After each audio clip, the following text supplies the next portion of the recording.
Bienvenidos a un nuevo podcast de mercados. Hoy tendremos comentarios sobre qué nos espera de la economía de Estados Unidos en lo que queda del 2024 por Renzo Maza, Head de Global Markets Perú. Empezaremos con sus comentarios sobre las proyecciones macroeconómicas de la Reserva Federal. El resumen de proyecciones económicas de la Reserva Federal de marzo confirmó que mantenían 3 bajadas de tasas de interés en lo que queda del año. Adicionalmente a esto, elevó su tasa neutral de largo plazo de 2.5% a 2.6% y, por otro lado, mantuvo su objetivo de inflación del PCE, que es el Personal Consumption Expenditure, en 2.0. Basado en esto, lo que busca la Reserva Federal es determinar que su tasa de inflación real objetivo de largo plazo es de 0.6. Esto se consigue restando la tasa nominal de 2.6 de largo plazo menos el 2.0 del PCE, que es la inflación esperada. Resulta una tasa de 0.6% real, que estiman que es la tasa neutral de largo plazo, donde se equilibra el crecimiento óptimo de la economía y no se genera ninguna rasgo de inflación. Analizando esta data, es importante mencionar que sentimos que la Reserva Federal, con los niveles de tasa actual de 5.375, que es la tasa media del 5.25 y 5.5, está una tasa completamente restrictiva hoy en día. ¿Cómo revisamos esto? Cuando analizamos y vemos las tasas forward y revisamos el OIS 4 años, 1 año, que es la tasa de 1 año 4 años adelante, tiene una tasa estimada de 3.71 más o menos. Cuando la Reserva Federal te dice que su tasa neutral de largo plazo es de 2.6, es decir, el Banco Central se encuentra hoy en día a 111 puntos básicos por encima de la tasa neutral de largo plazo que ellos estiman.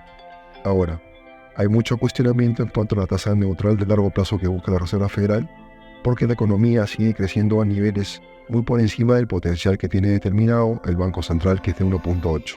Pero hay que tomar en cuenta también que han habido gastos procíclicos fiscales que hacen que esta medición sea un poco más delicada.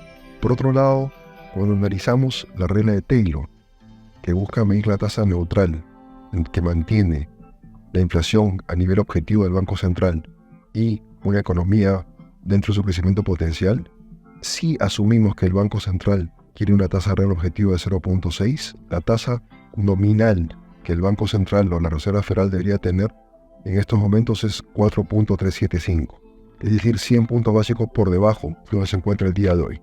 Por lo tanto, pensamos que el nivel de tasas actuales del Banco Central sigue siendo niveles restrictivos. Ahora, ¿qué esperamos con respecto a los niveles de inflación? Tocando el tema de los niveles de inflación, algo que es importante determinar es que la inflación se determina por dónde se intersectan las curvas de demanda agregada y oferta agregada. Los bancos centrales hoy en día controlan la demanda agregada y pueden mantener y determinar el nivel óptimo de inflación. ¿Cómo controlan los bancos centrales la demanda agregada? A través de sus tasas de interés y a través de la base monetaria o oferta monetaria agregada. De esa manera ellos pueden poner el nivel de tasa de interés en el nivel que ellos creen en donde van a controlar la demanda agregada. Es decir, de no existir un choque de oferta en la economía, los bancos centrales hoy en día tienen la capacidad de controlar la demanda para controlar el nivel de inflación objetivo que están buscando. Habiendo dicho esto, la Reserva Federal cree hoy en día que el nivel de tasa actual de interés va a llevar la inflación a una tasa objetivo de 2% en el tiempo. Sin embargo, hay que tomar en cuenta de que si hay estímulos fiscales adicionales no considerados por el Banco Central, puede generarse una inflación adicional o puede generarse un efecto en el consumo, que dilataría el regreso al 2% de inflación que busca la Reserva Federal. Finalmente, ¿cuáles son las proyecciones que tiene la Reserva Federal de Estados Unidos y cuántos recortes de tasa podríamos ver en las próximas 5 reuniones que le quedan en el año? Hablando de la data de alta frecuencia que ha salido en el transcurso del año, los primeros 3 meses del 2024 sorprendieron al alza en cuanto a datos de inflación y en cuanto a datos de empleo, dando una señal de que la economía veía más caliente de lo que se esperaba. Sin embargo, es importante mencionar, después de la tercer mes de este año, en abril, la data empieza a salir un poco más balanceada. Y adicionalmente a esto, el discurso de la Reserva Federal también es un poco más balanceado, tratando de balancear los dos mandatos que tiene, que es de inflación y el dato de empleo. Definitivamente el dato de empleo se viene enfriando porque hay menos trabajadores full time en la economía americana.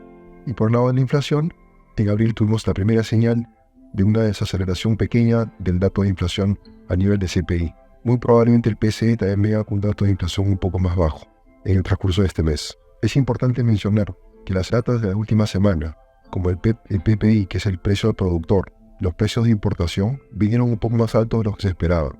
Sin embargo, las ventas minoristas, la construcción de vivienda, la producción manufacturera, todos los indicadores líderes de las encuestas de Filadelfia y Nueva York salieron muy bajos. Estos datos señalan que la economía en general se está empezando a ralentizar.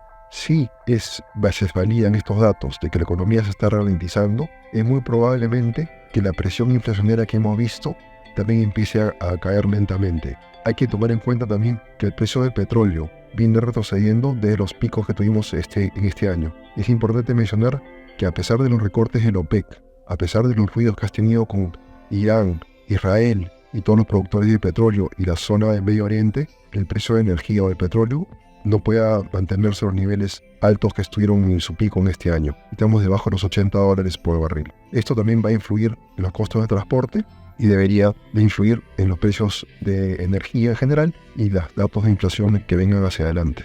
Basado en estas tres dinámicas que estamos viendo de cierta ralentización de la economía o de la data de alta frecuencia y basado en el discurso de Powell, que es el que trata de mantener un balance en sus dos mandatos, sentimos que la Reserva Federal debería seguir manteniendo su objetivo de 3 recortes de tasa de interés para el presente año, a pesar de que solamente le quedan 5 reuniones, la de junio y 4 reuniones más. Con eso es todo, me despido atentamente y hasta otra oportunidad, que tengan una buena mañana.